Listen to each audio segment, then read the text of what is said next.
Um bom dia para todos nós.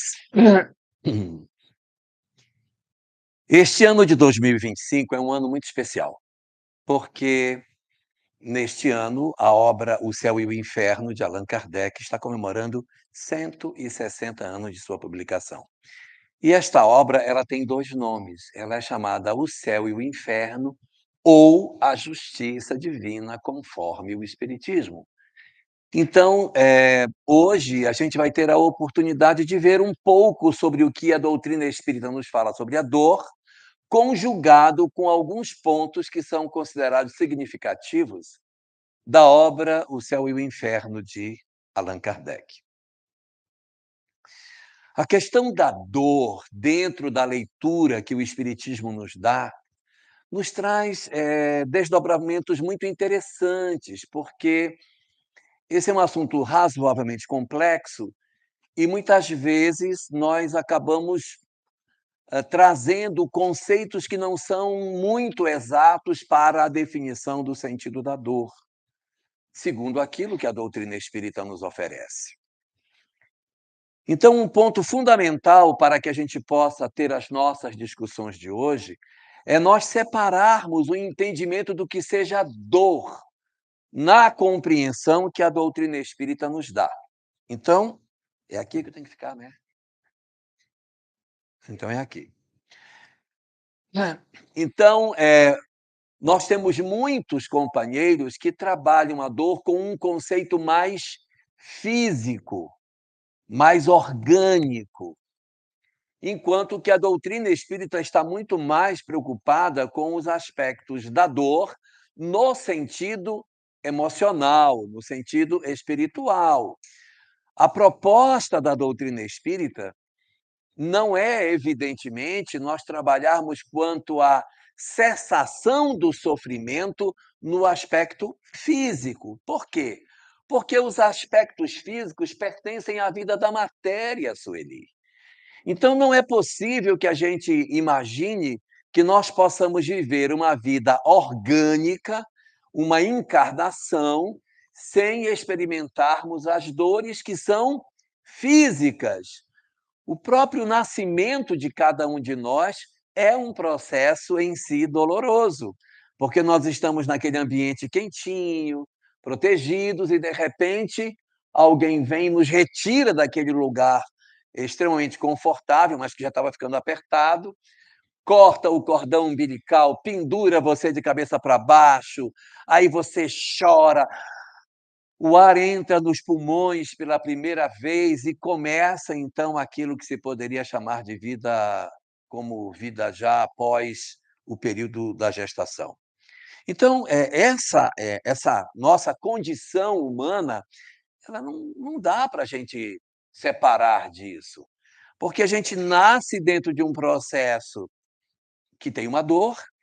Durante a existência humana, nós iremos experimentar muitas dores ao longo da existência, principalmente quando a gente vai ficando com mais idade. Aí é um joelho que já não funciona, é uma coluna que já não tem mais dobradiças, não é? Já é um corpo que não corresponde, você não consegue mais comer o que comia, vai começando a ter limitações que são inerentes ao próprio processo da encarnação. E quando chega na desencarnação, nós também temos, com bastante frequência, dores em função do processo desencarnatório. Então, a doutrina espírita, ela não é muito preocupada com esses aspectos das dores fundamentalmente físicas da criatura humana.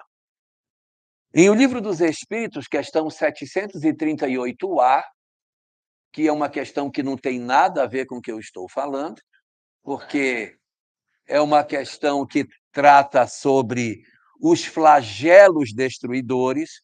Allan Kardec está discutindo sobre flagelos destruidores, que são furacões, tufões, maremotos, terremotos, etc. E na resposta que os espíritos oferecem para nós, nesse ponto especificamente, eles trazem um esclarecimento muito curioso. Eles dizem o seguinte: os espíritos são esses os verdadeiros filhos de Deus, e para estes converge Deus toda a sua atenção. Então, quem são os filhos de Deus? Os espíritos, para onde ele converte toda a sua solicitude. Então, o olhar de Deus, a preocupação do Senhor é com os espíritos.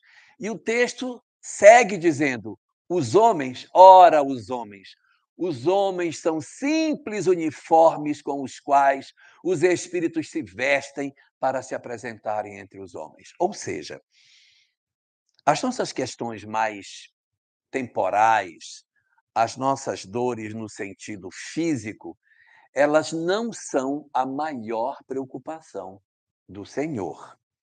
Porque a maior preocupação é com o espírito.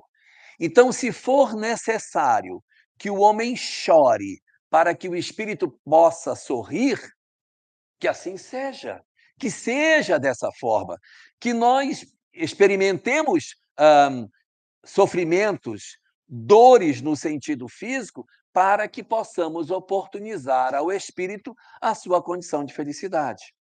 Que não façamos ao contrário, que não coloquemos o homem para sorrir, para que o espírito chore, porque esse não é o objetivo do Senhor. O objetivo dele é a felicidade da criatura, que é a questão referente ao espírito.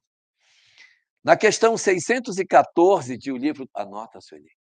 Questão 614 de O Livro dos Espíritos, a primeira das questões que abre a terceira parte de O Livro dos Espíritos, as chamadas leis morais, Allan Kardec pergunta o que é a lei de Deus.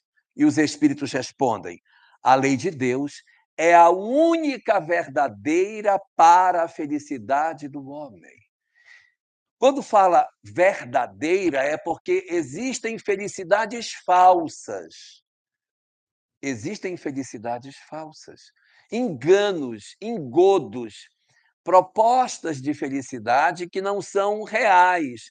Então, a única verdadeira para a felicidade do homem é a lei de Deus. Segue o texto. Indica-lhe o que deve fazer ou deixar de fazer. Ponto. E ele só é infeliz quando dela se afasta. Então, a infelicidade, ela está vinculada ao nosso processo de obediência à lei de Deus. Quanto mais eu obedeço à lei de Deus, menos infeliz eu me torno. Veja que o texto não diz que menos se sofre. Ele está dizendo que menos infeliz se é. Porque o sofrimento, a dor, ela não está conectada diretamente com a infelicidade. Porque a infelicidade é patrimônio da alma, é uma questão do espírito. O sofrimento, a dor, essa está ligada às questões físicas. Então, o cumprimento da lei de Deus nos conduzirá à felicidade espiritual. A nossa libertação enquanto espíritos, a possibilidade de sermos verdadeiramente felizes, ainda que esta felicidade nos conduza a um processo de sofrimento físico. É claro que eu estou dizendo? Então, eu posso sim estar experimentando um sofrimento físico. Posso estar passando por dores, por sofrimentos materiais. Mas espiritualmente eu não estou em sofrimento, ou seja, eu não estou experimentando infelicidade. Sofrimento, no sentido da dor, do sofrimento físico, é uma coisa. Sofrimento espiritual, dores na alma, são questões completamente diferentes. Quando nós pegamos, por exemplo, o livro Renúncia e tomamos a história de Alcione, personagem central da obra. Alcione sofreu durante a existência? Muito. Renúncias em cima de renúncias. Dores em cima de dores. Mas ela não era infeliz. Ela não experimentou a infelicidade, porque a infelicidade está conectada a uma sensação de abandono espiritual. E como ao longo daquilo que a obra nos relata sobre a história de Alcione, ela sempre esteve muito conectada à ideia da proteção de Jesus, que Jesus cuidava dela, que nos momentos mais difíceis ele daria uma solução, ele protegeria, e mesmo ela atravessando dores muito graves, ela não experimenta um enfraquecimento da fé. Consequentemente, ela experimenta o sofrimento, mas não experimenta a infelicidade.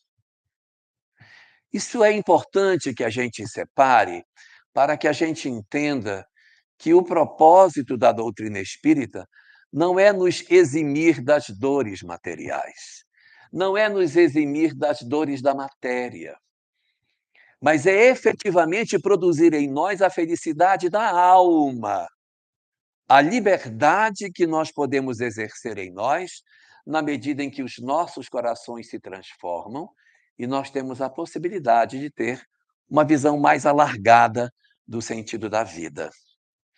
No livro Vozes do Grande Além, Vozes do Grande Além, capítulo 23, existe uma mensagem assinada pelo espírito chamado Inácio Bittencourt. Ele foi um companheiro espírita, ele foi um companheiro nosso, foi médium, inclusive, e ele era médium de fazer cirurgias espirituais. Sabe aqueles médiuns que tem, que as pessoas vão doentes e aí ele opera as pessoas e as pessoas ficam curadas em função da ação? Então, Inácio Bittencourt, autor desta mensagem, ele traz uma página, neste livro, chamado Vozes do Grande Além, que, por sinal, tem uma peculiaridade, tá? O nome dele é Vozes do Grande Além, porque não foi psicografia, foi psicofonia. Era 1952, eu ainda era solteiro na época, e nesse período estava surgindo os primeiros gravadores, sabe?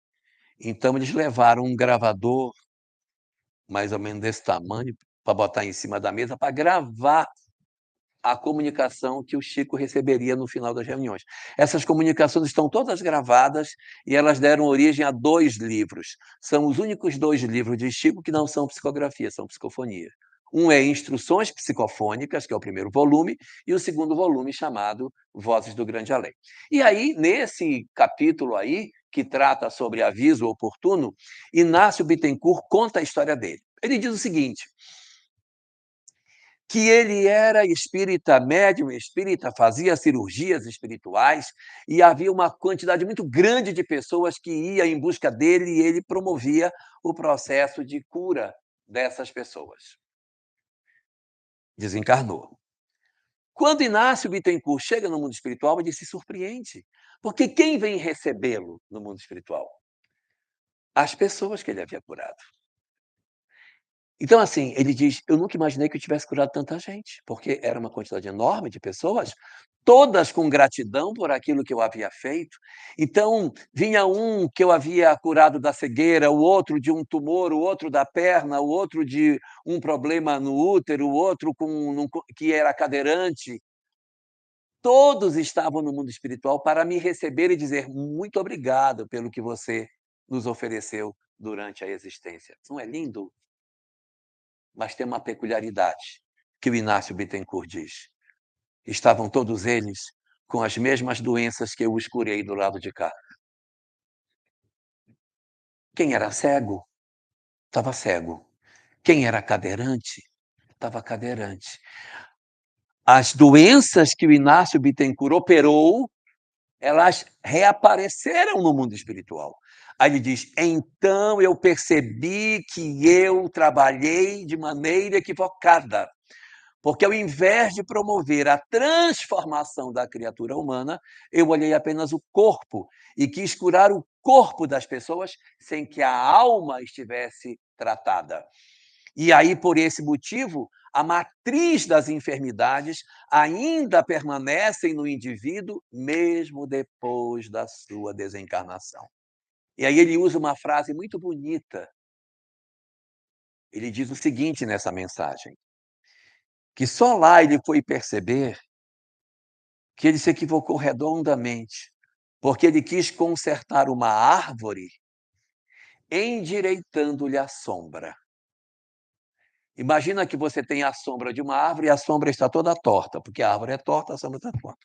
Aí você cava um buraco, aí olha, agora a sombra ficou legal. Não, agora aqui tem que ajeitar. Aí você vai mudando o terreno para que a sombra fique reta. Aí pronto, a sombra está linda, mas a árvore continua torta. Então, você querer consertar o corpo, deixando a alma, que é a matriz dos adoecimentos, enferma, você não fez grandes coisas, porque você não corrigiu as questões que a árvore possui, mas atuou no reflexo, na imagem que esta árvore produz sobre a nossa vida. Então, nós podemos entender assim que o foco que a doutrina espírita tem para nos oferecer é abrir para nós a compreensão de que não. Ao contrário do que nós poderíamos buscar na doutrina espírita, o mais importante que a gente poderia encontrar aqui seria a verdadeira felicidade. A identificação das nossas compreensões espirituais para um alinhamento mais objetivo, Ernesto, das nossas questões ligadas ao que temos que fazer, o que é que a vida pede de mim, e não tentar driblar o sofrimento físico como se esse fosse o objetivo da nossa existência. Claro que a gente não vai ficar procurando o sofrimento físico, mas nós driblarmos todas as oportunidades de sofrimento físico, como se essa fosse a razão das nossas existências, nós estamos pegando um caminho equivocado nesse sentido. Por quê? Porque a infelicidade, esta é ligada às questões espirituais. E mesmo estando em sofrimento físico, eu posso não experimentar a chamada infelicidade. Mas e o sofrimento em si? A dor? De onde ela vem? Esqueçamos a infelicidade por um momento, que está relacionada com as questões espirituais, e nos debrucemos do outro lado, para as nossas dores físicas, para os nossos conflitos que a gente possui, as nossas doenças, os nossos dramas. Qual a razão dessas experiências nas nossas existências? Quando a doutrina espírita coloca o seu olhar sobre a dor, nós vamos encontrar um material muito robusto nesse sentido, que se encontra no Evangelho segundo o Espiritismo, capítulo 5. Bem-aventurados os aflitos, porque Kardec trata aquilo que nós rotulamos como Deus, como dor, ele trata na obra básica com o nome de aflição. Então, quando a gente encontrar um texto de Kardec que fala sobre aflição, ele está falando das dores da existência humana. Ele não está falando da infelicidade. A infelicidade, que são as dores da alma, é um outro contexto. Mas as dores do nosso mundo físico, as dores da existência, que não são só as doenças, é a nossa solidão, são as nossas dores no lar, são os nossos conflitos profissionais, as diversas experiências que a vida nos dá. O que é que a doutrina espírita olha para nós e nos diz qual seria a razão dessas questões nas nossas vidas? E o Espiritismo vai nos colocar, e todos nós aqui somos conhecedores disso, que existem três causas fundamentais para as nossas experiências. As nossas dores, elas podem ser fruto de processos provacionais, expiatórios ou missionários. Em doutrina espírita, nós falamos que as experiências, elas são de três naturezas: provas, expiação e missão. Em O Livro dos Espíritos, na questão 120, Allan Kardec pergunta aos espíritos se é necessário passar pela fieira do mal para chegar ao bem. O espírito precisa passar pelo mal para chegar ao bem? Em outras palavras, eu preciso errar para aprender o que é certo? É necessário que eu erre para que eu descubra o que é correto de fazer? Respondem os espíritos: não. Não é necessário passar pela fieira do mal, mas é necessário passar pela fieira da ignorância. O que é a fieira do mal? A fieira do mal é o erro.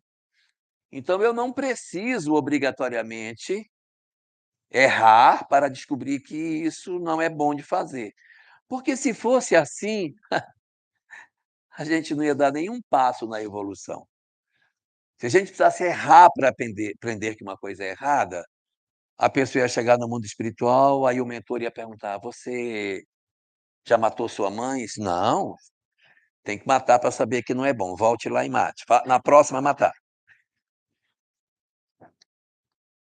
Aí voltava: "Matou a mãe?" "Matei." "E o pai?" "Ainda não." Agora, gente, isso não ia ter fim. Não ia ter fim. Então, nós não precisamos errar para aprender, mas nós precisamos experimentar. É a fieira da experiência, a fieira da ignorância, que vai alargando diante da criatura novas perspectivas do entendimento da vida. Então, nós precisamos experimentar? Claro, eu preciso experimentar para aprender. E existem 3 formas de aprender. Anote.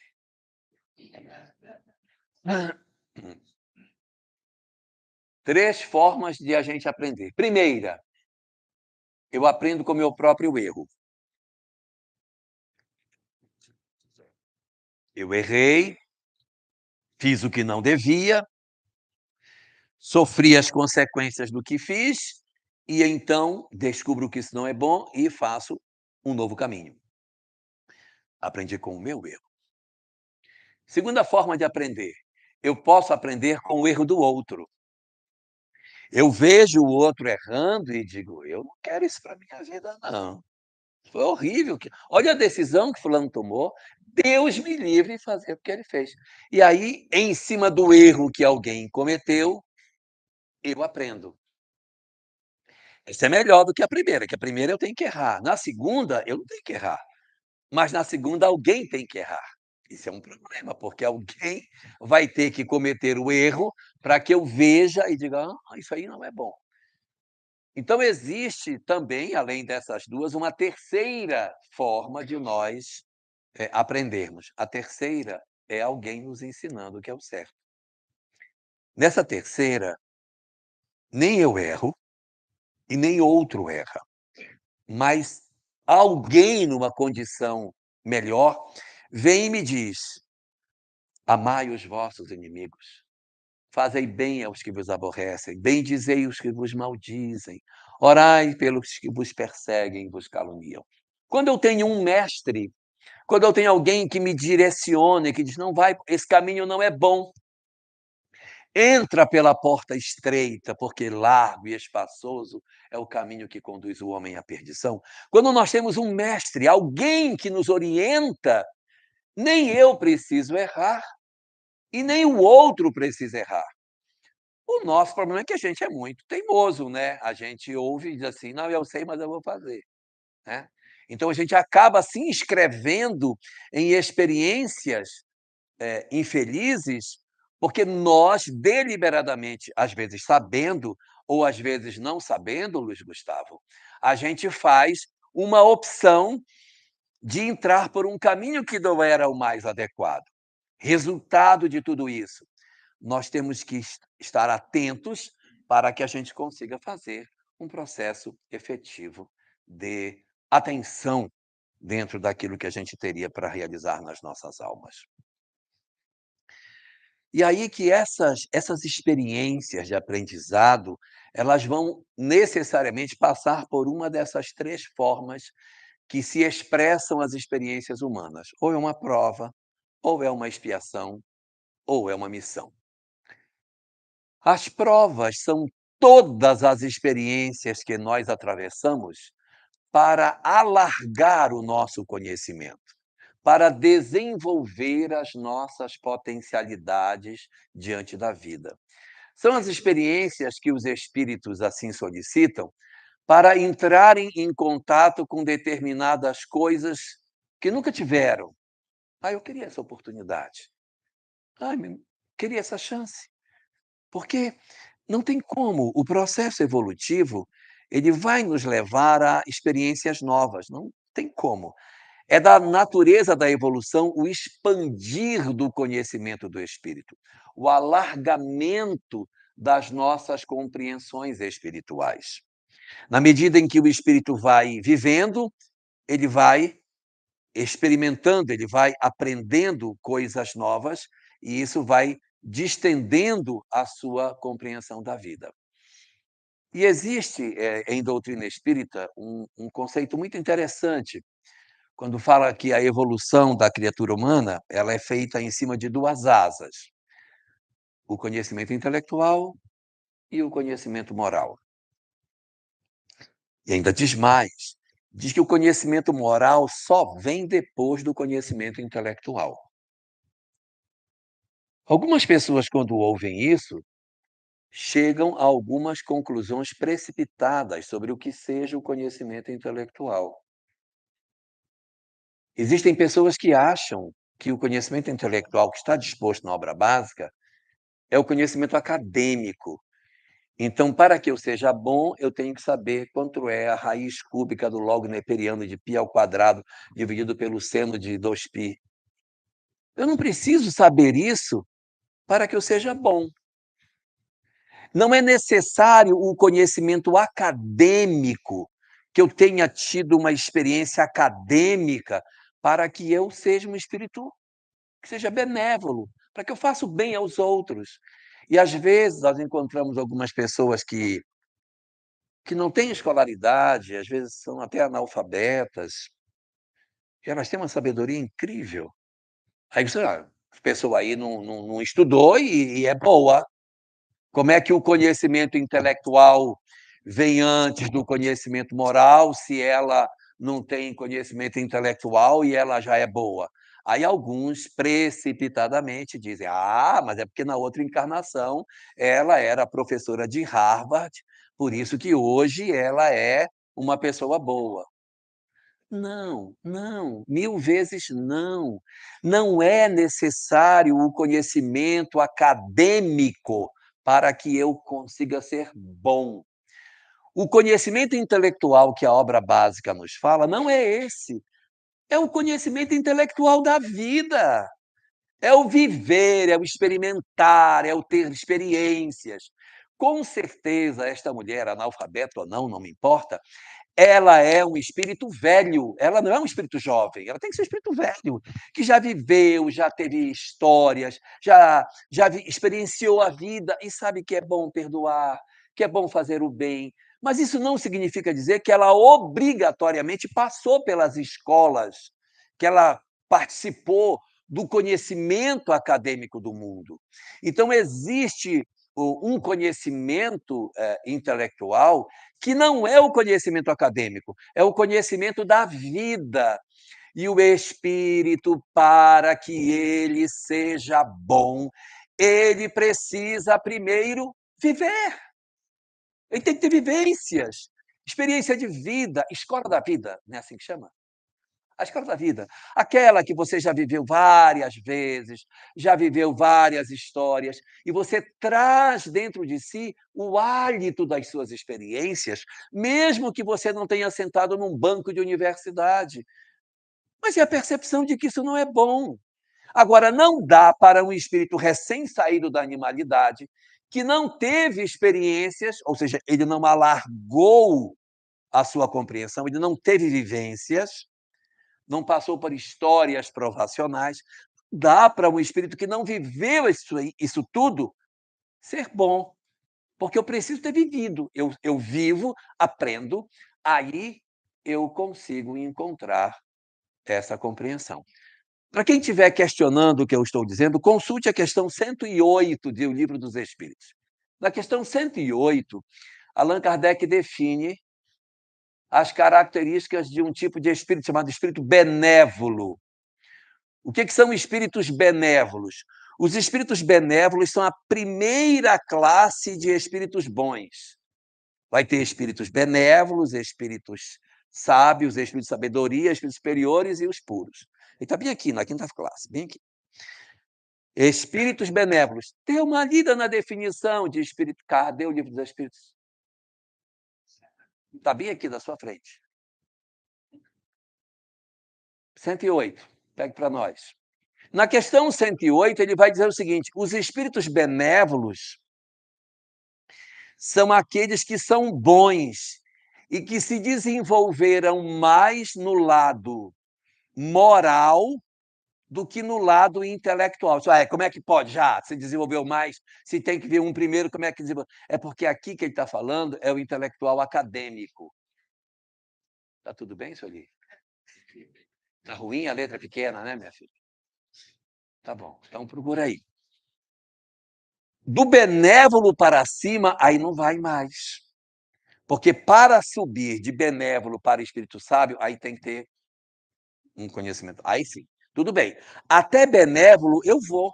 Meu Deus! Vamos ler. Quinta classe, espírito. Aqui a tradução chama benevolente. Na tradução do Guilherme Ribeiro, espíritos benévolos. Tanto faz. Sua qualidade dominante é a bondade. Ok? Alegram-se em prestar serviços aos homens e protegê-los. Não é lindo? Alegram-se em prestar serviço aos homens e protegê-los. Mas o seu saber é limitado. Seu progresso mais efetivo se deu no sentido moral do que no sentido intelectual. Esse intelectual aqui é dos livros, não é o intelectual da vida, porque com certeza, se a pessoa tem moral desenvolvida, ela tem a experiência de vida, Zé Cris, que faz com que ela tenha essa largueza de entendimento. Aí daí para cima não, aí não tem jeito. Para subir para sábio, sabedoria superior, aí tem que ter conhecimentos das leis da natureza para ser um bom executor da vontade divina. Então, as experiências provacionais são essas experiências que permitem ao espírito se ensaiar para as coisas. Não tem jeito, nós vamos ter que experimentar isso é da vida. Para que eu desenvolva, eu terei que me defrontar com as provas. Uma hora a gente vai ter que ter a prova da pobreza. É importante passar por ela. A prova da riqueza. Vamos ter também a prova do poder. Ter a prova da maternidade, a prova da paternidade. Né? Um dia vocês vão nascer na Amazônia. Então, assim, a gente vai experimentando. A gente esteve num lugar, a gente esteve no outro, viveu numa cultura, exerce uma profissão. Eu gostaria muito de ter uma profissão tal. Isso são provas. Por quê? A cada nova prova, o espírito vai alargando o seu conhecimento, ele vai abrindo novas experiências. Eu ainda não fui ainda médico. Gostaria de ser médico na próxima. Ainda não dá para você, mas vamos arrumar auxiliar técnico de enfermagem. Tá? Você vai ser, para médico não dá, mas dá para auxiliar técnico de enfermagem. Vai dar o banho no leito, né? Vai fazer. Aí a pessoa diz: olha, eu já fui, agora eu queria ser médico na próxima. Você executou bem. Vai ser técnico de enfermagem. Aí já vai poder aplicar uma injeçãozinha, né? Vai dar um medicamentozinho, vai colocar um sorozinho, já vai ter outras funções. E assim, à medida que a gente vai desenvolvendo, as provas vão acontecendo, nós vamos alargando o nosso saber e permitindo que novos desafios sejam realizados. Como se fosse um campo que você vai limpando e o conhecimento vai abrindo aquilo e você vai tendo mais largueza de entendimento. Todas as vezes que o espírito passa por uma experiência para que ele desenvolva as suas potencialidades, nós chamamos isso de prova. O que é uma prova? são todas as experiências que o espírito por elas passa para que ele cresça, se desenvolva. Tem muita coisa que a gente não sabe ainda, então a gente tem muita prova para passar. Tem muitas experiências que a gente ainda não teve, não é? Quantas histórias de conhecimento de vida você ainda não teve? Eu não tive, Sueli. Eu precisarei viver. Cada um de nós vai ter que ter. Alguns de nós já vivemos a história da paternidade, da maternidade, outros não. Alguns já viveram a solidão, outros não. Então, as histórias do desenvolvimento da criatura humana, elas deverão existir. Faz parte da lei do progresso. Não tem como nós fugirmos de nós, como diz a questão 120, que nós saiamos da ignorância na direção das experiências para alargar os nossos saberes. Só que é o seguinte, né? Nem sempre a gente se sai bem na prova.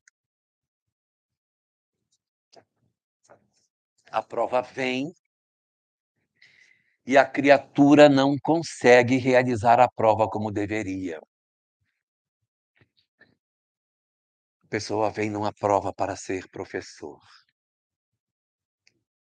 Aquele sonho romântico da aula para os alunos, aquela coisa linda. Mas quando chega em sala de aula, a coisa não fica como ele imaginava. Então, se desentende, briga com o aluno briga com ele, aí joga giz, joga apagador no aluno risca o carro, joga pedra no para-brisa. Aí você diz: "Eu não suporto mais aquilo, tenho vontade de matar meus alunos". Então, todas as vezes que a gente experimenta uma prova e nós não conseguimos exercer o papel que a gente deveria exercer, a gente foi reprovado na prova. Não tirou uma nota boa. Fez uma prova e não tirou nota boa. O que é que acontece quando fazemos uma prova e a nota não é boa? Repete a prova. Prova que se repete porque a nota não foi boa, aí chama expiação. O que é expiação? São todas as provas que eu passei e que não tive êxito. Não fui uma boa mãe, não fui um bom pai, não fui um bom profissional, não fui um bom vizinho.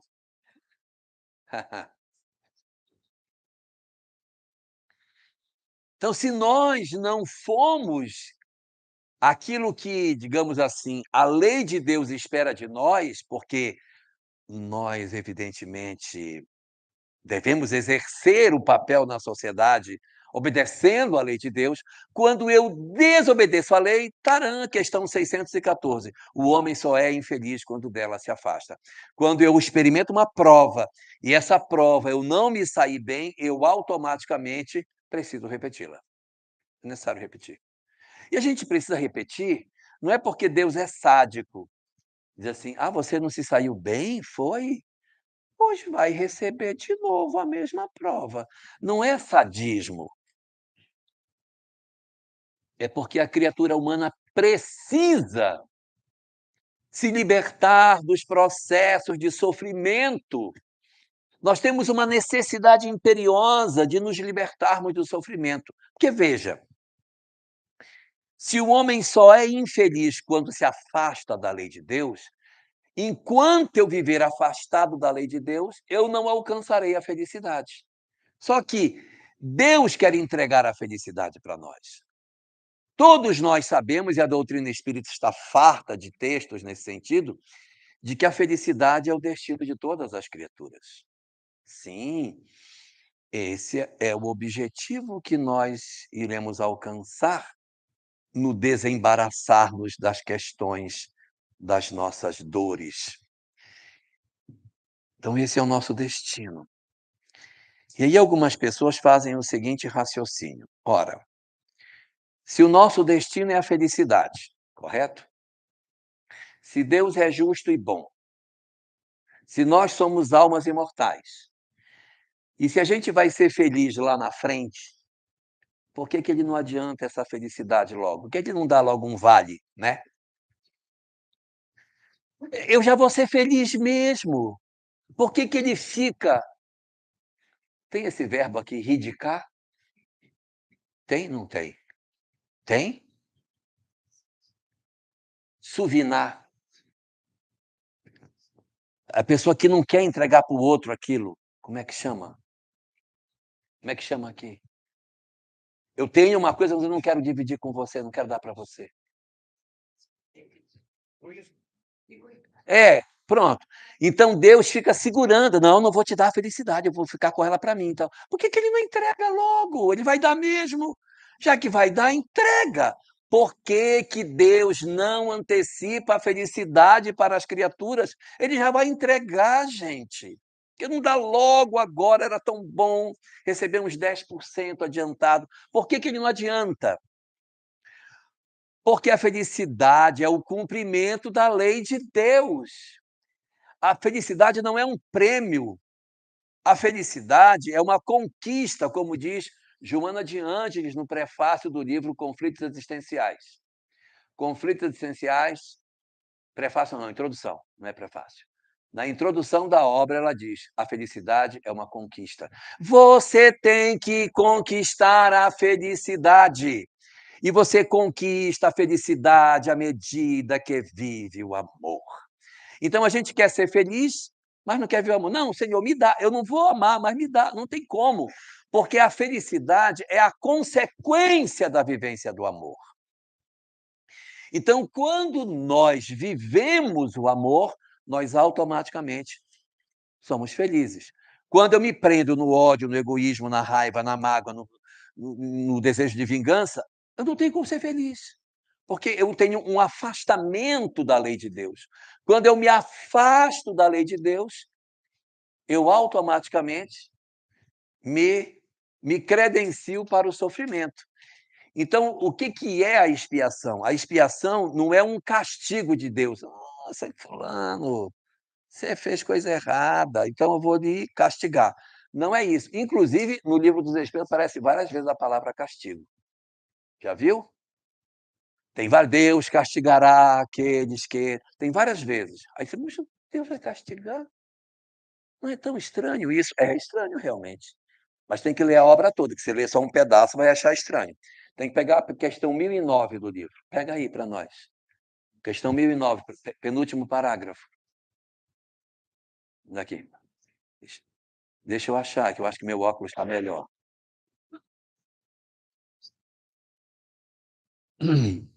Questão 1009 de O Livro dos Espíritos. É uma pergunta que tem vários espíritos respondem, vários, e o último que responde esta pergunta é Paulo, o apóstolo. E no penúltimo parágrafo da resposta de Paulo, que é o que encerra, são vários, deixa eu ver quem é que responde. Olha só, responde esta mesma pergunta. Santo Agostinho, Lamennais, Platão e Paulo apóstolo. 4. No penúltimo parágrafo, ele diz: e o que é o castigo? O que é o castigo? O castigo é a consequência natural derivada de um falso movimento. Uma soma de dores necessárias para desgostar o espírito de sua disformidade, pela experimentação do sofrimento. O castigo é o aguilhão que excita a alma. Então, o que a gente nota disso? Que não é uma punição de Deus, é garantir ao espírito a possibilidade de que nós retornemos para o eixo, que a gente experimente a felicidade, porque se nós errássemos e Deus, isso aqui errou, deixa eu lá, deixa eu lá, deixa eu lá. Aí a gente não corrigia, tem que corrigir. Então precisa voltar para uma nova experiência, para uma nova possibilidade de entendimento do que sejam essas coisas. É por isso que a expiação existe. Ela não é porque Deus seja sádico, é porque Ele quer que nós nos corrijamos.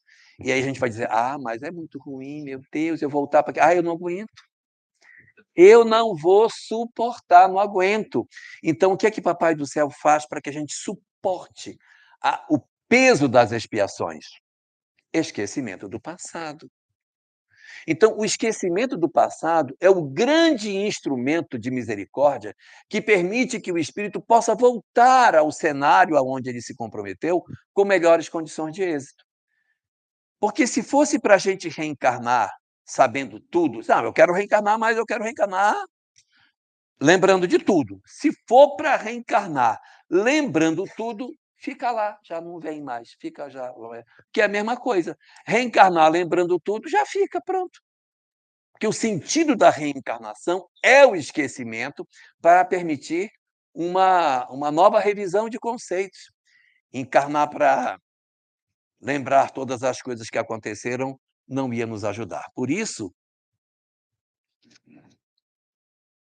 é que nós experimentamos algumas dores no nosso mundo que são fruto da prova. A prova tem dores. Claro. Uma prova qualquer, você vai experimentar dores. Existem sofrimentos que são da prova. O indivíduo não tem, obrigatoriamente, um compromisso espiritual com aquilo, mas ele experimenta. Por exemplo, olha, é a primeira vez que eu vou ser professor. Nessa primeira vez, eu vou ter desafios da profissão, vai sofrer. Está em expiação? Pode estar em prova, não está em expiação? Está em prova. Pode estar na prova. É uma coisa nova, uma experiência nova, e que você está lidando com essas questões. Todos nós aqui temos parcela das nossas vidas que são provas. Por quê? São saberes novos que nós estamos lidando, são histórias novas que nós estamos experimentando, e essas histórias novas estão abrindo para nós a possibilidade de que nós alarguemos o nosso conhecimento. Então, como a gente não sabe tudo, o que a gente está aprendendo de novo, isso tudo é prova. Tudo é prova. Estou aprendendo coisas novas. Mas existem dores que são expiatórias. Quais são as dores expiatórias? São as dores que nascem exatamente da repetição da prova que a gente não se saiu bem. Eu tive uma prova, não me comportei bem dentro dela, tive equívocos, então a prova vai se repetir. Tive alguém, convivi com essa pessoa, foi horrível a convivência, foi péssima. Como existe diferença entre os dois, e não aconteceu o perdão, porque se aconteceu o perdão, aquele que perdoou se desconecta, e esse que ficou sem perdoar vai encontrar outra pessoa para se resolver. Mas se não houver perdão e os dois têm diferença, eles têm grande chance de se reencontrarem. E aí eu quero já acalmar as esposas. Eh, Quando a gente fala que a gente vai reencontrar, não significa que vai reencontrar na condição de marido. Ele pode vir filho, ele pode vir neto, e a gente põe no colo, esse menino tão danadinho, esse menino. O menino danadinho é o mesmo que aprontou demais. E como o pessoal diz que neto é filho com açúcar, aí você: então deixa quebrar, não faz mal, compra de novo, deixa o bichinho". Então a gente acaba tendo mais tolerância para essa aproximação, não estou lembrando, e aí você acaba cuidando, e às vezes ele vem com alguma sequela, porque ele era danadinho, agora ele voltou novamente, e a gente vai: "Não, eu vou cuidar do meu netinho", e esse mesmo netinho pode ser o antigo companheiro do passado, que agora voltou numa nova condição. Ele pode vir como filho, ele pode vir como irmão, pode vir como pai, pode vir como marido também, claro, né. Mas, evidentemente, a condição de vir como marido vai depender muito das nossas condições de entendimento, senão não dá para vir. Se houver muito ódio, muita briga, além da mágoa, porque se tiver só mágoa, dá para casar de novo. É, porque a mágoa é só um amor que está doente, mas se tiver exibido ódio, aí para casar fica difícil, aí é mais complicado. Então aí vem como irmão, vem próximo de nós, não é. Pode vir como sogro, sei lá, como genro, ó que lindo. Com relação à sogra, gente, olha, a gente tem que evitar de falar muito de sogra, senão ela volta mãe, né. Tem que falar pouquinho de sogra.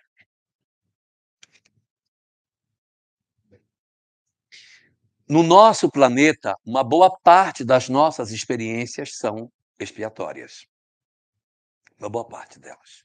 Nós temos uma parte nossa que é prova, sim, que são os novos conhecimentos, mas nós temos também uma boa parte do nosso eu, que são expiações, que são histórias que estão nos conduzindo para lugares que eu não gostaria de ir.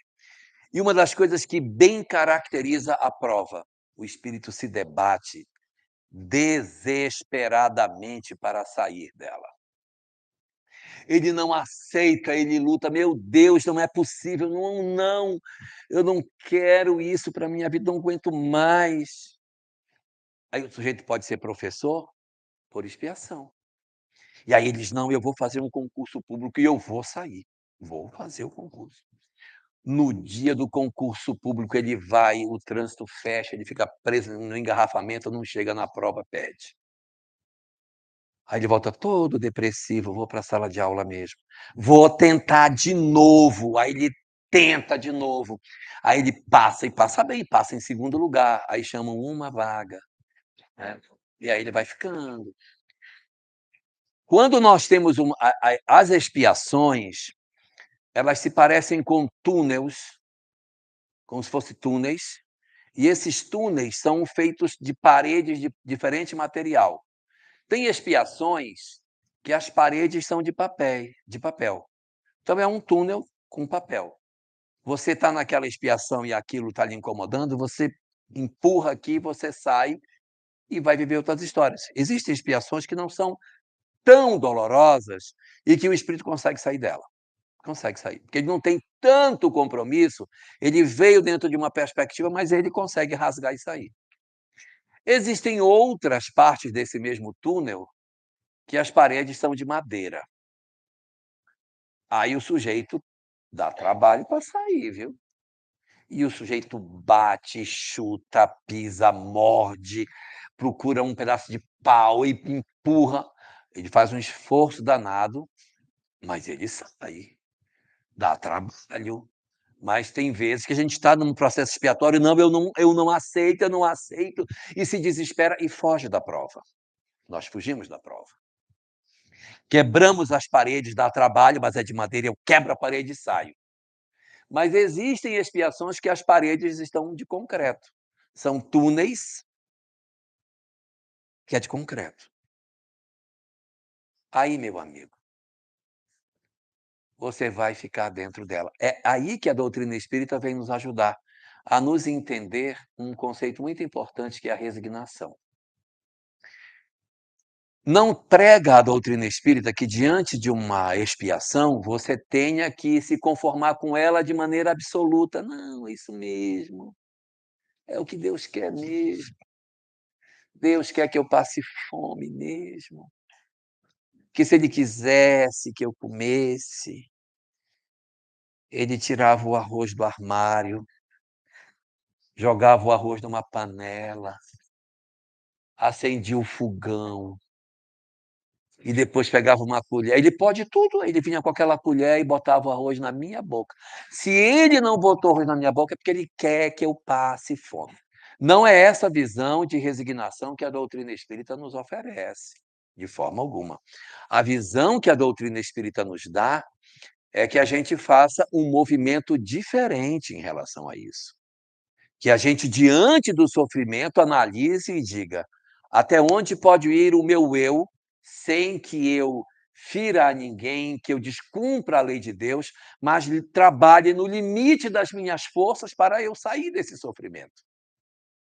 Então, eu estou com uma doença. Se eu estou com essa doença, porque Deus quer que eu fique mesmo, então eu já vou até me deitar, vou ficar aqui só esperando. Não, vamos lutar, vamos procurar tratamento, vamos nos esforçar para mostrar o nosso interesse pela vida. Se eu estou dentro de um relacionamento conjugal ruim, vamos lutar para tentar salvá-lo, para tentar dar a ele saúde. Às vezes a gente consegue, tem vezes que não vai conseguir, mas a gente vai lutar no limite das nossas forças para fazer. Então, dentro dos processos expiatórios, não cabe na visão da doutrina espírita essa passividade diante da prova, mas sim uma compreensão mais alargada de que eu tenho que dizer: negativo, vamos melhorar isso, vamos lutar, vamos sair desta condição de sofrimento que nós hoje nos encontramos. Isso faz parte do aprendizado.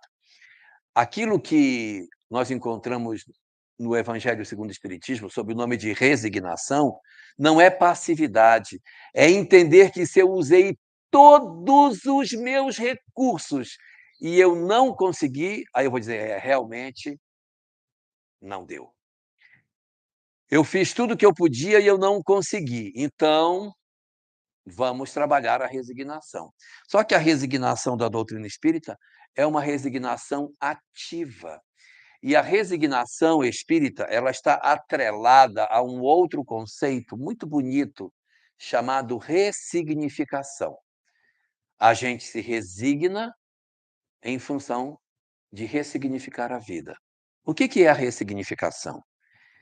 É eu olhar para o mesmo problema com uma visão diferenciada. Antes eu olhava para o meu marido, olhava para ele assim e dizia, eu nem vou dizer o que dizia. Mas hoje, com a visão espiritual que eu tenho, eu olho para o mesmo marido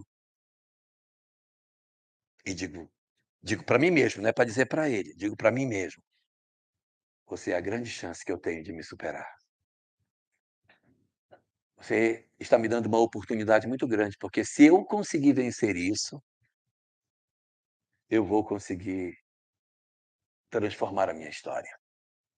Isso a gente pode usar com filho, com marido, com irmão, com pai, com mãe, até com sogra. Né? Em que você olha e ressignifica o sentido daquela pessoa. O que ela me ensina? O que eu aprendo? Porque às vezes, nossa, é uma cruz da minha vida. Cara, o que você está aprendendo? É essa releitura que o Espiritismo nos ajuda, é uma resignação associada à ressignificação, que vai permitir com que, diante dessa releitura que a vida nos oportuniza, nós podermos dizer, sim, eu entendi o propósito de todas as coisas. Agora eu entendi por que a família que eu tenho, o que eu estou aprendendo nessa família, por que eu tenho essa doença, por que eu vivo na solidão, os porquês da nossa vida, eu vou conseguir interpretar essas histórias a partir de uma leitura espiritual que eu consigo fazer, pela compreensão de que a vida tem provas, é verdade, tem provas, mas a vida também tem expiações. E as expiações são exatamente resultado do quê? Da criatura que não conseguiu se desembaraçar da primeira ou das primeiras vezes das dificuldades que teve no seu processo de libertação. Nós vemos muitas vezes algumas pessoas fazerem algumas reflexões sobre processo de reabilitação e de regeneração das criaturas, de uma maneira muito simplista.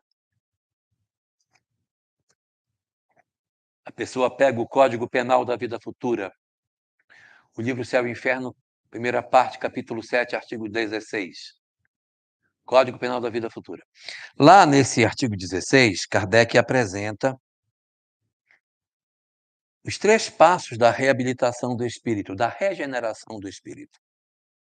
O primeiro é o arrependimento, o segundo é a expiação e o terceiro é a reparação. Então tem gente que lê assim: olha, como é que a gente se repara de um erro? A gente se arrepende, a gente expia, aí a gente repara e aí está reabilitado. Mais ou menos. Não é bem assim. A gente se arrepende, aí expia, porque não repara. Não pensemos nós que porque eu espiei, eu reparei. A gente expia, se revolta, se morde todo, não aceita, foge da prova, então vai espiar de novo. Vai espiar de novo. Aí eu vou para uma nova expiação, por quê? Porque eu não consegui me sair bem na prova. Cai na expiação novamente. Se não reparar, vai espiar de novo. E se não, de novo, de novo, e de novo, de novo. Porque diz lá o Código Penal da Vida Futura, inclusive, artigos 9 e 10 do Código Penal, diz que a criatura só se reabilita se ela quitar as questões. Ela tem que quitar as suas questões pendentes. A gente não dá salto magnífico espiritual. Eu tenho que quitar. Então, se eu tenho uma imperfeição, uma expiação virá, e também está no Código Penal.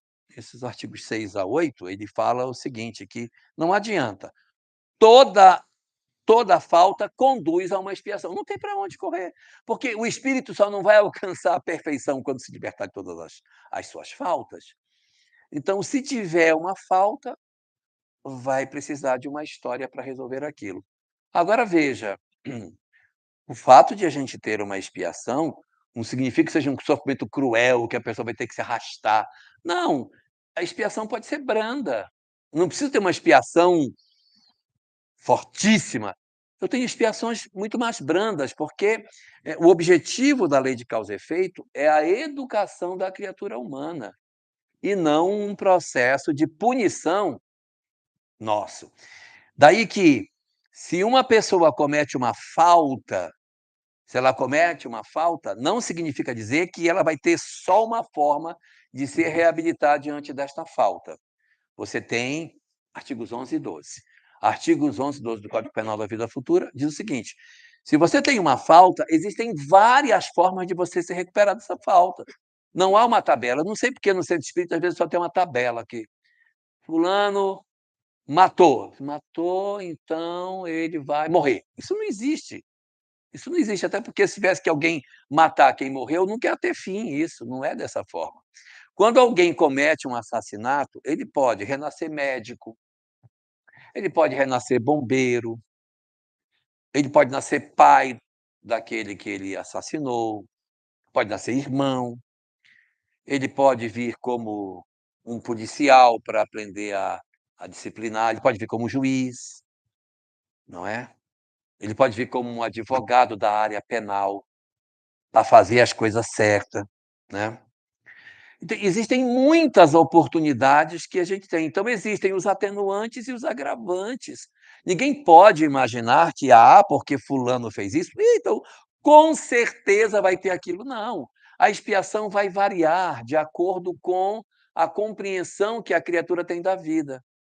Quanto mais eu tiver me movimentado no sentido do entendimento do que seja o existir, tanto mais fácil será para mim conseguir encontrar um método mais sereno, mais brando para me libertar do processo do sofrimento. Não há na leitura do espiritismo essa visão dura que às vezes as pessoas têm. Aconteceu isso? Pois então vai ser exatamente o contrário. Não, a lei é de misericórdia. Então, se alguém cometeu um equívoco na adolescência e já fez uma mudança de vida razoável durante a existência, evidentemente, quando a lei de causa e efeito nos alcançar, todo esse trajeto de melhoria que a gente fez vai ser computado. Agora, se eu fui alguém que cometi um equívoco quando adolescente, eu continuo do mesmo jeito durante toda a existência, a lei de causa e efeito tem que pegar o sujeito aqui e levar lá para cima. Então, vai dar muito mais trabalho você fazer esse tipo de situação. Daí que tudo que eu puder fazer em mim para que eu me transforme vai contar para o mecanismo do desenvolvimento das minhas condições espirituais. As expiações, portanto, elas não podem ser vistas por nós como uma espécie de bicho-papão que veio para punir as criaturas, enclausulá-las no sofrimento, para que elas fiquem gritando. Não, são as experiências que eu preciso passar, porque quando ela veio como prova, eu não me saí bem, então ela volta. Não executou bem, vai voltar. Não tem jeito. É da lei. Você fez alguma coisa, a forma como você agiu não foi a mais adequada, você precisa se reabilitar diante da lei. Às vezes a gente comete um equívoco durante a vida, mas a gente se reabilita dentro da própria existência. Se reabilita. E quando a lei de causa e efeito chega, diz: não, já é tão brandinho, vamos. Isso aqui vai ser uma expiação muito tranquila, mas a gente precisa aliviar a nossa própria consciência. Por quê? Porque uma coisa belíssima que a doutrina espírita tem, na leitura que ela nos apresenta sobre a chamada justiça divina, é que, diferente daquilo que as diversas outras doutrinas nos falam, não há tribunais exteriores para julgar a criatura humana. O tribunal é interno. Quem julga cada um de nós em função daquilo que fizemos é o próprio espírito. Somos nós próprios que estabelecemos a sentença sobre nós mesmos. É por isso que podemos dizer que a justiça divina nunca falha. Por quê? Porque a justiça divina sempre vai medir as nossas falhas por aquilo que eu sei que eu fiz. Eu não tenho um juiz externo, porque um juiz externo poderia até falhar, né? Mas um juiz interno não falha.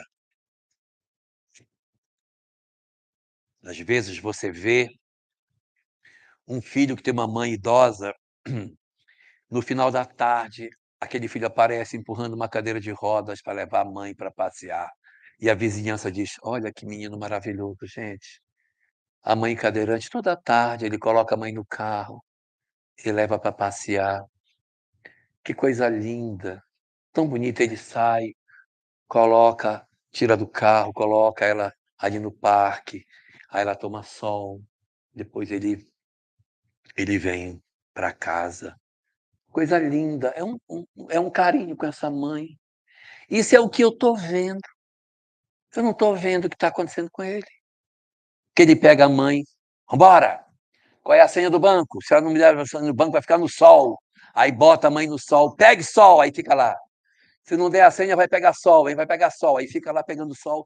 "Me tira daqui", "Não, só se me der a senha". Aí todo mundo achando lindo, mas ele sabe por que que ele está fazendo. O nível de impaciência que ele tem.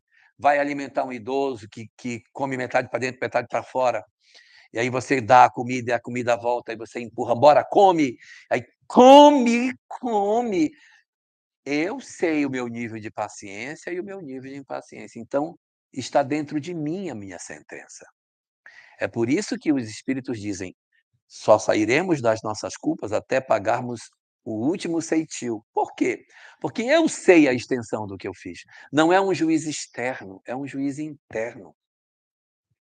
Somos nós que nos absolvemos ou nos condenamos como espíritos que somos, fazendo com que a gente consiga entender esse mecanismo que as expiações possuem para a compreensão das nossas vidas. A justiça divina, ela não é absolutamente um processo exterior a nós. Eu tenho certeza que algumas pessoas aqui vão dizer que isso não é verdade, porque existem tribunais de julgamento no mundo espiritual. No livro Libertação tem o julgamento lá de Gregório, que faz aquela mulher até se transformar numa loba. Tem julgamentos no livro Bastidores da Obsessão. Quantos julgamentos existem no mundo espiritual? Como é que diz que não tem se tem? Pois é, tem, mas todos os que tem não são juízos de Deus. São juízos feitos pelos espíritos perversos. Os bons espíritos não estabelecem juízo. Nós pegarmos a obra Voltei de Irmão Jacó, você vai ver que quando ele chega é feita uma festa para a recepção dele. Ninguém o julga pelo que ele deixou de fazer, mas ele se sente julgado. Não existe um julgamento dos seus amigos. Os amigos comparecem todos luminosos para recepcioná-lo, mas ele não tem luz. Mas ninguém diz: "É, Jacó, veio sem nada, hein?". Mas quem vai dizer isso para ele são as entidades que ele doutrinava. Quer dizer, existe o juízo, mas esse juízo não vem da parte da lei divina. Esse juízo vem de determinadas entidades que se comprazem em estabelecer culpa nas outras pessoas. Então, não se assustem se nós acharmos algum tipo de julgamento em alguma literatura espírita. Não é da lei de Deus. É um julgamento feito, efetivamente, pela nossa própria consciência culpada, que usa esse instrumento para se aliviar da culpa. Eu jogo culpa no outro para aliviar a culpa que eu tenho em mim. Isso é muito comum nas circunstâncias que o mundo espiritual possui. Então, quando eu experimento a prova, à medida que eu vou aprendendo, eu vou alargando o meu conhecimento. Quanto mais eu conheço, mais conhecimento eu tenho. E quanto mais conhecimento eu tenho, mais livre-arbítrio eu possuo. Claro, se aprendi coisas novas, eu tenho mais capacidade de agir, ou seja, as provas, quando elas são bem aproveitadas, elas permitem uma maior capacidade da criatura humana de realizar coisas distintas, porque ela aprendeu coisas novas. Quando eu tenho poucas experiências, pouco livre-arbítrio. Fui aprendendo, o livre-arbítrio foi ampliando. Por exemplo, você não vai conseguir pegar um espírito recém-saído da animalidade, nas suas primeiras encarnações como espécie humana, e dizer para ele: "Constrói uma bomba atômica". Ele não tem condição nem de fazer o mal, porque o conhecimento dele é tão limitado que o máximo que ele pode fazer é jogar uma pedra em você, jogar um pedaço de pau. Mas ele não tem inteligência para criar uma coisa mais complexa. À medida que a criatura humana vai tendo experiências, o livre-arbítrio dela vai se desenvolvendo. Hoje o nosso livre-arbítrio é enorme, porque a gente consegue fazer tanta coisa, né. A gente cria, destrói, constrói com muita facilidade, com vários instrumentos, então nós temos já um livre-arbítrio bastante largo. Mas dentro do mecanismo do livre-arbítrio existe uma coisa muito interessante, que é o erro. Na medida em que eu experimento, o livre-arbítrio alarga. E na medida que eu erro no uso da lei moral, o livre-arbítrio ele é comprimido. Eu tenho o livre-arbítrio, ele não reduz efetivamente, mas ele fica como que sustado por um período. Eu poderia ser, mas eu não serei em função das minhas questões morais. Ou seja, experiências provacionais alargam o livre-arbítrio. E quando eu erro, eu tenho redução temporária do livre-arbítrio. É confuso isso que eu digo? Eu vou dar um exemplo. Você tem um carro e você tem um filho de 5 anos de idade. Aí o seu filho diz assim: "Pai, me empresta o carro para eu ir na escola hoje?". Você está ficando doido? Você tem 5 anos, como é que você vai dirigir? Tem condição, rapaz. Você tem que crescer para dirigir. Por quê? Porque ele não tem ainda livre-arbítrio, ele é criança, ele não tem condição de dirigir, não vai não conseguir nem ver. Ele não pode, ele não tem condição. Então, aquela experiência não é oferecida para ele, porque ele não tem livre-arbítrio para exercer. Mesmo que você quisesse, ele não teria, ele não teria. Mas você tem um outro filho que tem 21 anos de idade, que inclusive tem carteira de motorista. Ele já tem carteira. E ele, semana passada, fez um pega na cidade e bateu o carro dele, atropelou 2 pessoas, estamos no hospital, o carro está todo quebrado, deu perda total. E aí ele vem e diz: "Pai, me empresta o carro para eu ir para a faculdade?". Aí você diz: "De jeito nenhum". "Não, mas eu tenho carteira, eu não sou como o outro que tem 5 anos". Não, carteira você tem, mas o seu livre-arbítrio está suspenso. Deu para entender a diferença entre um livre-arbítrio pequeno, porque eu não tenho ainda a experiência, e o outro que poderia ser, mas que não é em função dos equívocos que ele tem. E eu tenho pessoas que poderiam, de repente, até ser um médico. Sim, ele tem conhecimento para ser médico, mas o que ele produziu na sua condição de médico na última, não o credencia para ser médico nessa, ou seja, conhecimento intelectual ele tem, mas o conhecimento moral não permite esse uso do livre-arbítrio, então ele vai sendo restringido. E quanto mais se erra, mais restrito ele vai ficando. Mas a conquista que eu fiz, ela está lá, eu não perdi.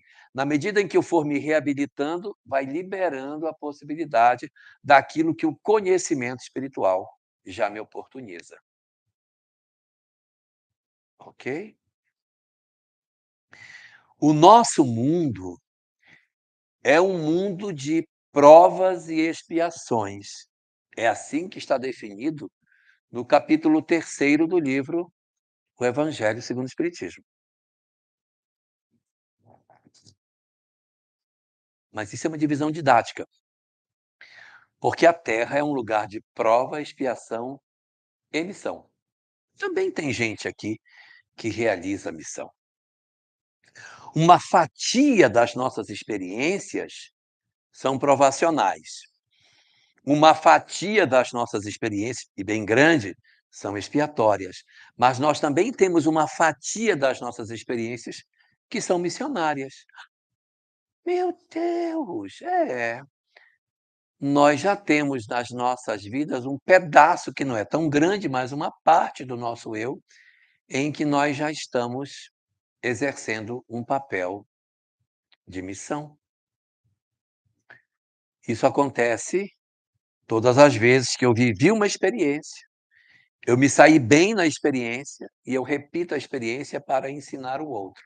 Olha, parece um Y, entra pela prova. Se eu errar na prova, expiação. Vai repetir até sair desse braço. Se eu vivi a prova e eu me saí bem, eu vou para missão. A missão é repetir a prova porque eu quero ensinar para as pessoas. É diferente da expiação. Na missão, eu volto àquela experiência, mas não porque eu deva para a lei, mas porque eu tenho um contributo para deixar para as pessoas. Mas será que existe missão na Terra? Sueli Guerra. Pegue a questão 583 de O Livro dos Espíritos. 583. Está para trás. 583. Como é que a gente sabe se a gente está numa expiação ou se está numa missão? Não dá para saber, não é legal? Não dá para saber. Mas existe espetáculo. Vou contratar você, Sueli. Eu errei, é 582. Questão 582. Ok? Pergunta a Kardec. Pode-se considerar a paternidade como uma missão? Qual é a resposta? Sim. Então pronto, então tem. Todo mundo aqui é pai, então. Porque você pegar uma criaturinha e você educar, escova o dente, vai dormir, isso é ou não é uma missão? E a gente não faz com prazer?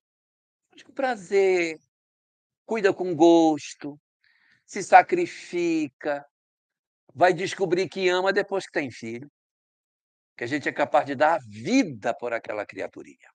Então, existe em nós uma fração do nosso eu que já tem experiências missionárias.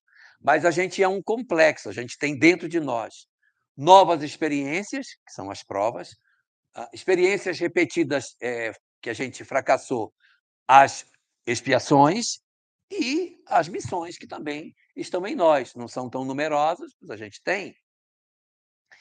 E embora nós não tenhamos uma leitura assim objetiva de quando é missão, de quando é prova, de quando é expiação, tem alguns indicativos que não é que eles sejam absolutos, mas eles ajudam, que é como nós nos comportamos diante daquela experiência.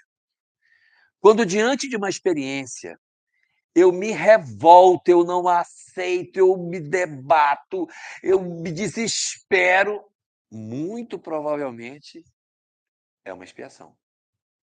Por quê? Porque eu não estou aceitando aquilo. E quando as experiências nos acontecem, e mesmo que haja o sofrimento, não acontece a infelicidade, não, eu vou. Mas você vai fazer isso pelo seu filho? Faço, vou lá. Não, faço com gosto. Em que você não percebe que o seu coração se fecha, você muito provavelmente está vivendo um processo missionário. E a prova é aquela situação em que ainda é tudo muito inseguro para nós, se é isso ou se é aquilo, ainda há muita dúvida, porque são experiências novas. Então a gente tanto pode ir para um lado, pode ir para o outro, oscila nesse sentimento. Mas quando nós estamos dentro de um mecanismo de expiação, o debate da criatura dentro dessa experiência é muito grande.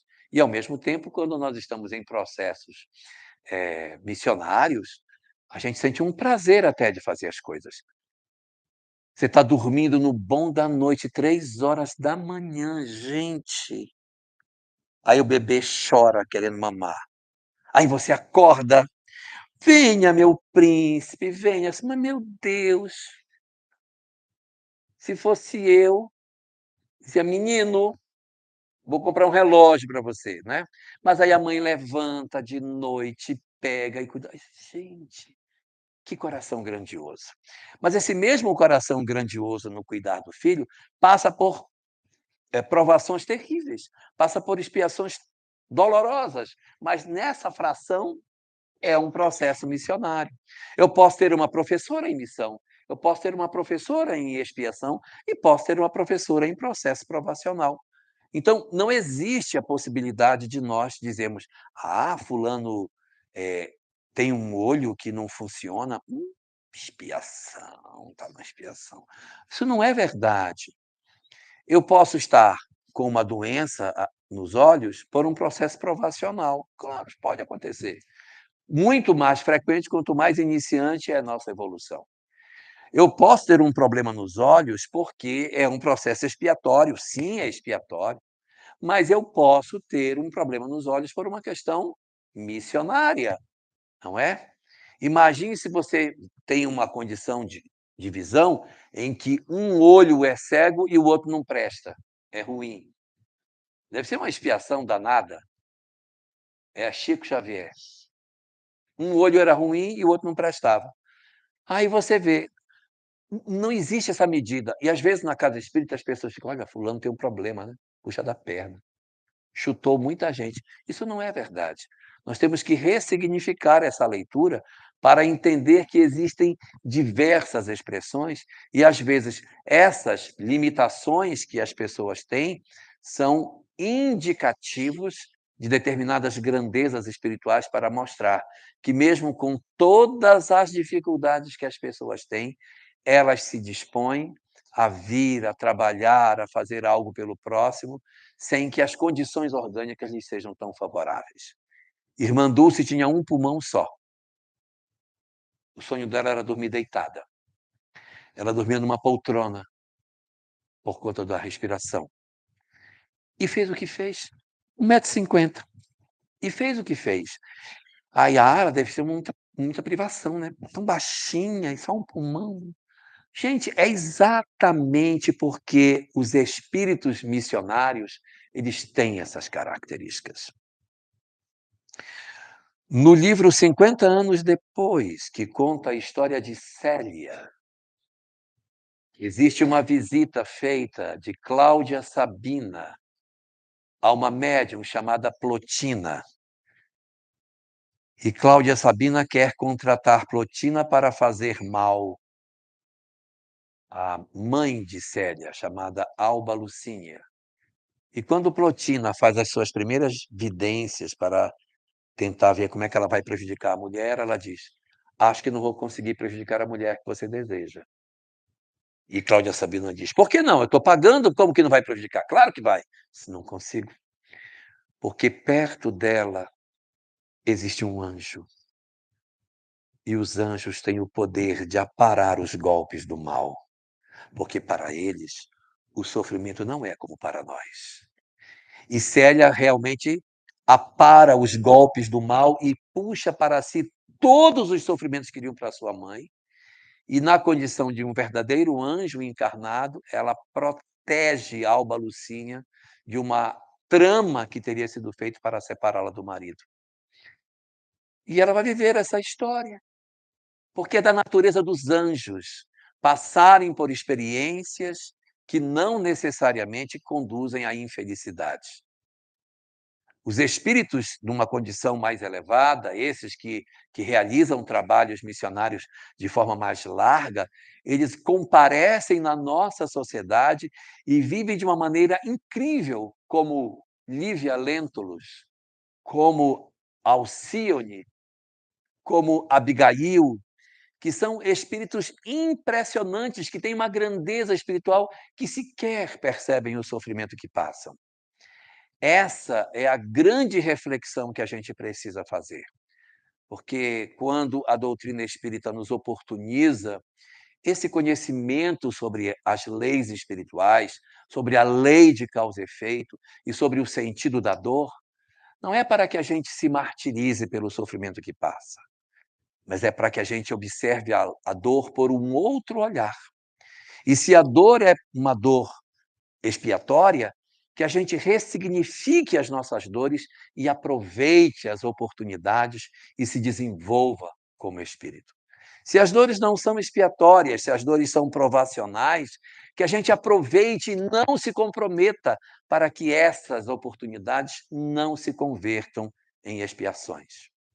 E se por algum motivo, em alguma parte das nossas vidas, existem algumas tarefas de cunho missionário, que a gente exerça com serenidade, na certeza de que ninguém está sozinho e que quando as nossas dores são muito acerbas, a espiritualidade se movimenta de uma maneira incrível para garantir para nós o êxito, se nós continuarmos conectados a eles. Não nos desconectemos dos nossos mentores. Não abandonemos a fé. Não abandonemos a oração e nos confiemos à compreensão de que as experiências que a vida nos oportuniza podem ser de grande valia para a nossa transformação espiritual. Que a gente consiga fazer esse processo de transformação íntima, de ressignificação das nossas dores, para que os nossos aparentes sofrimentos físicos se convertam, na verdade, na grande fonte de felicidade para nós, porque nós só somos infelizes quando nos afastamos da lei de Deus. Muito obrigado.